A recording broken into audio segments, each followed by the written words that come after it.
बोल news headquarter.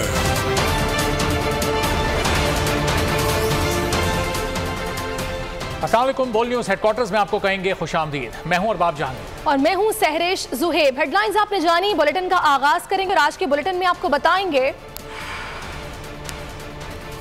आईनी मोहलत खत्म,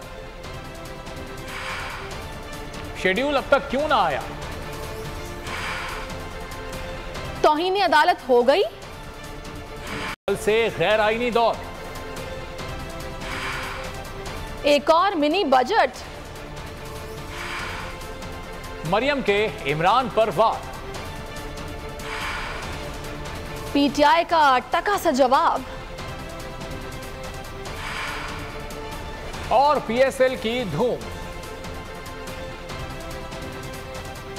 सूबे में नया आईनी बहरान, पंजाब में इंतखाबात कराने के शेड्यूल के ऐलान की 90 रोज की आईनी मुद्दत का आखिरी रोज। गवर्नर के हीले बहाने इलेक्शन कमीशन के साथ इजलास में इंतखाबात की तारीख पर कोई फैसला न कर सके। इजलास में लाहौर हाई कोर्ट से फैसले की तशरीह के लिए रुजू करने का फैसला। इलेक्शन कमीशन ने अहम मुशावरती इजलास कल दोपहर 12 बजे तलब कर लिया। पंजाब और केपी इलेक्शन से मुताल्लिक फैसले होंगे। 90 रोज के अंदर इलेक्शन कराने की आईनी मुद्दत खत्म। गवर्नर और इलेक्शन कमीशन फैसला करने में नाकाम। सूबे में नया आईनी बहरान सर उठाने लगा। गवर्नर पंजाब की जेर सदारत इलेक्शन कमीशन हुक्काम के साथ गवर्नर हाउस में अहम इजलास हुआ। गवर्नर और इलेक्शन कमीशन इंतखाबात की तारीख पर कोई फैसला न कर सके। इजलास में लाहौर हाई कोर्ट से फैसले की तशरीह के लिए रुजू करने का फैसला किया गया है। गवर्नर पंजाब ने कहा कि पंजाब असेंबली तहलील नहीं की, इसीलिए इलेक्शन की तारीख देने का मजाज नहीं। चीफ सेक्रेटरी और IG पंजाब अमनो अमा की सूरत हाल पर ब्रीफिंग दे चुके हैं। इस मामले पर दोबारा ब्रीफिंग की जरूरत नहीं। इलेक्शन कमीशन एलामी के मुताबिक गवर्नर पंजाब ने सूबे में इंतखाबात की तारीख नहीं दी। पंजाब और खैबर पख्तूनख्वा में इलेक्शन से मुताल्लिक इलेक्शन कमीशन का अहम मुशावरती इजलास बुध 12 बजे तलब कर लिया गया। इजलास में पंजाब और खैबर पख्तूनख्वा में इंतखाबात से मुताल्लिक फैसले होंगे। खबरों में आगे देखिए चीफ जस्टिस क्यों बरहम, और पार्लियामेंट में कौन आमने सामने। गवर्नर पंजाब और election commission Lahore high court के हुक्म पर अमल दरामद में नाकाम। चीफ इलेक्शन कमिश्नर और गवर्नर पंजाब के खिलाफ तौहीन अदालत की दरखास्त की समाअत कल होगी। लाहौर हाई कोर्ट में जस्टिस जवाद हसन 15 फरवरी को केस की समाअत करेंगे। इसी हवाले से बात करेंगे बोल न्यूज के नुमाइंदे अब्दुल रहमान से। रहमान, मजीद के डिटेल्स है आपके पास? जी, पंजाब असेंबली का इंतखाबी शेड्यूल जारी न करने पर chief election commissioner, secretary election commissioner के मेंबरान और गवर्नर पंजाब के खिलाफ तौहीन अदालत की दरखास्त समाअत के लिए मुकर्रर हो गई है।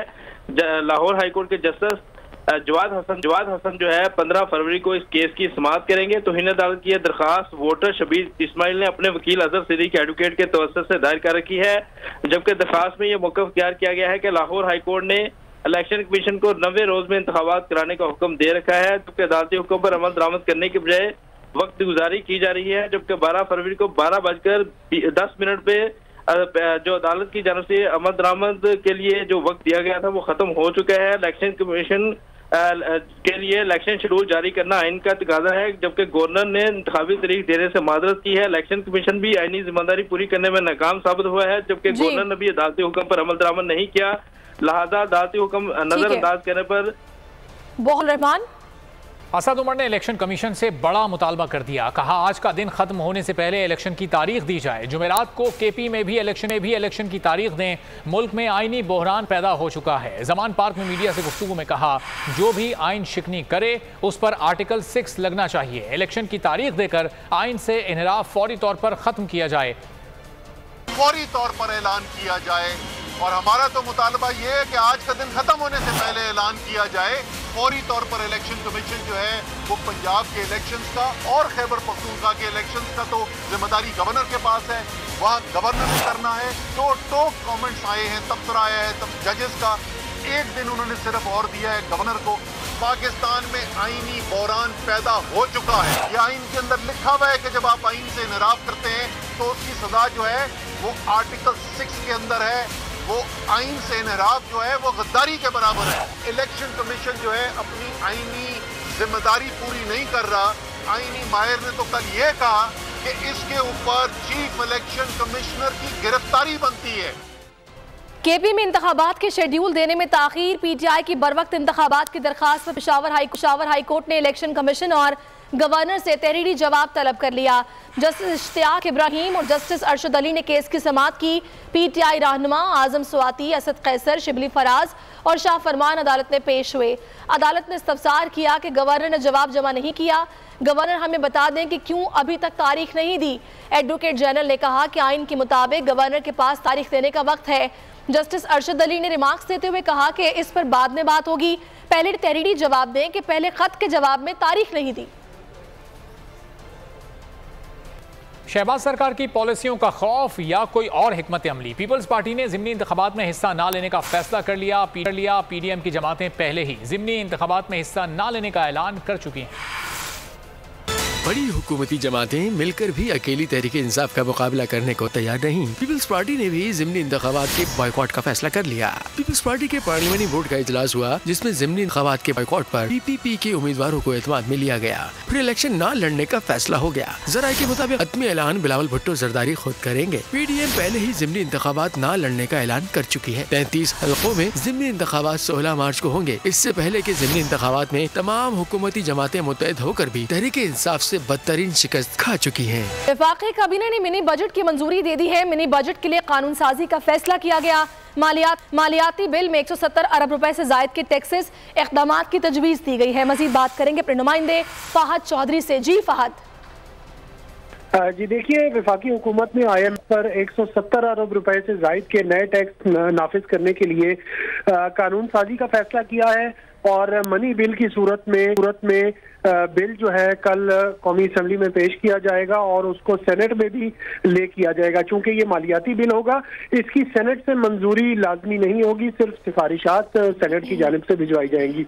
इस बिल के हवाले से हुकूमत ने पहले फैसला किया था कि ऑर्डिनेंस के जरिए टैक्सों का निफाज किया जाए और मालियाती बिल की मंजूरी ली जाए, लेकिन सदर मुमलिकत ने स्टैंड लिया और उन्होंने मना कर दिया, इनकार कर दिया ऑर्डिनेंस के इजरा की मंजूरी से।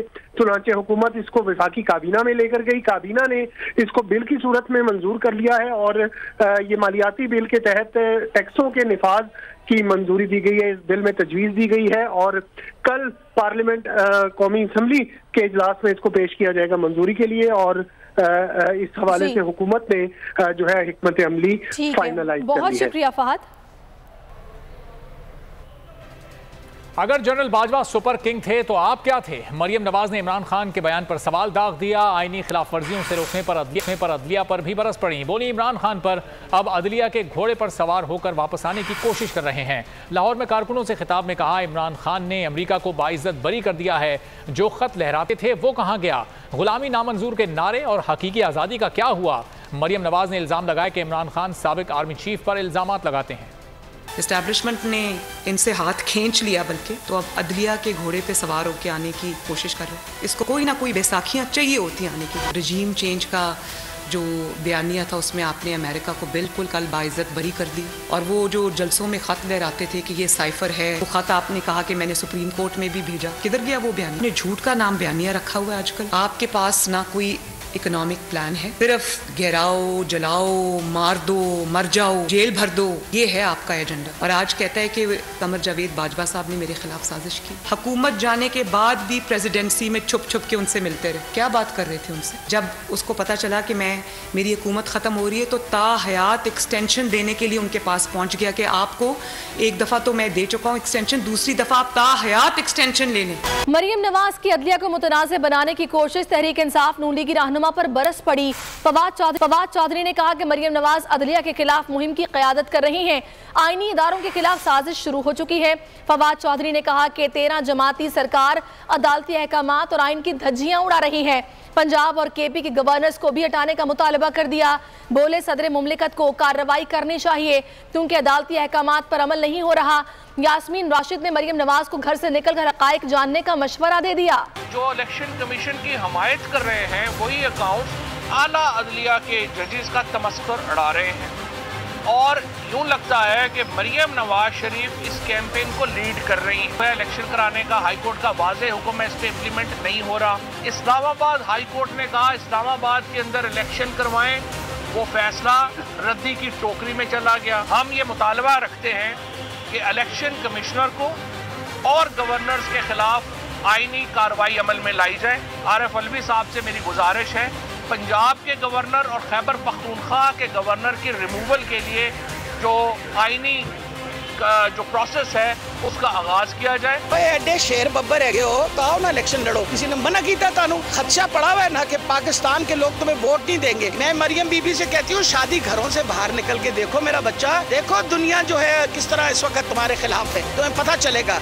सोशल मीडिया पर चीफ जस्टिस से गलत रिमार्क्स मंसूब करने के मामले पर चीफ जस्टिस उमर अता बंदियाल ने रिमार्क्स दिए कि हमारे यहाँ बहुत कुछ लिखा जाता है लेकिन हम सब्र तहम्मुल का मुजाहरा करते हैं।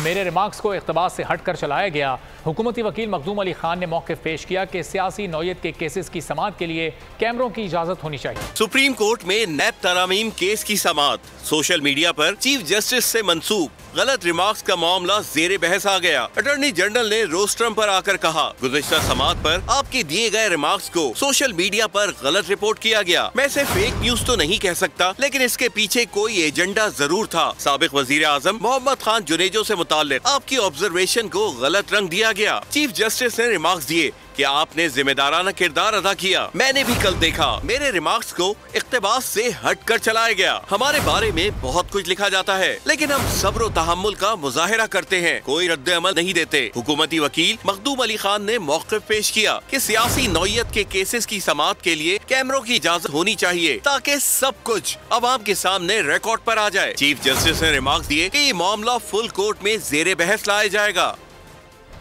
अब आपको अहवाल बताएंगे सेनेट के इजलास का, जहां पर हुकूमत और पीटीआई अरकान आमने सामने आ गए। रज़ा रब्बानी ने अदालत के रिमार्क्स पर तनकीद की।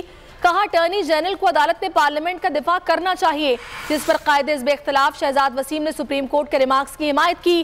कहा पार्लियामेंट को नामुकम्मल करार दिया गया है, आप लोगों ने एक बड़ी जमात को दीवार से लगाया हुआ है। वजीर कानून बोले आप लोग 8 महीने लॉजेस में बैठकर असेंबली आ जाएंगे तो काम कैसे चलेगा? शहजाद वसीम ने एक बार फिर जवाब दिया कि स्पीकर साहब कभी इस दरवाजे से तो कभी उस दरवाजे से भाग जाते हैं। जब इलेक्शन की बात होती है ये लोग भाग जाते हैं। बहस और मुबाहिसे के बाद चेयरमैन सेनेट कहने पर मजबूर हो गए कि लगता है कि आप लोग ऐवान चलाने के मूड में नहीं। जब पार्लियामेंट की पीठ के ऊपर कोड़े मारे जाते हैं जुडिशरी के अंदर तो उस वक्त भी अटॉर्नी जनरल को कोर्ट में खड़े होके और पार्लियामेंट को डिफेंड करना चाहिए। मेरी आपसे गुजारिश होगी, this house takes serious exception to the letter that has been written by the Attorney General to you. ये पार्लियामेंट इनकम्प्लीट है। एक बड़ी जमात को आपने एक साजिश के थ्रू, आपने खरीदर फरोख्त के थ्रू वहाँ पर अक़लियत को अक्सरियत पे आपने मुसल्लत कर दिया। 8 महीने आप लॉजेस में बैठे रहें और ईवान में आना पसंद ना करें तो फिर यही बात होगी। वो जो लाड प्यार वाले आपके रेजिग्नेशन से जब वो तस्लीम कर लिए गए, एक्सेप्ट हो गए, आपने रोना शुरू कर दिया। स्पीकर साहब का रवैया देखें सर, उनकी सेटिस्फेक्शन ही नहीं होती।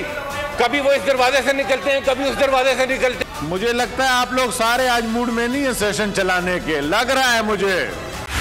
बोल उड़ाएगा सबका होश, भूल जाएंगे सब अपना जोश। देखिए पाकिस्तान की सबसे बड़ी PSL ट्रांसमिशन सकलैन मुश्ताक, रमीज राजा, सुहेब अलवी, जमील फारूकी और फहीम खान के साथ खेल का जुनून रोजाना रात 11 बजे सिर्फ बोल न्यूज पर। सब्सक्राइब करें और बेल दबाएं ताकि कोई खबर रह न जाए।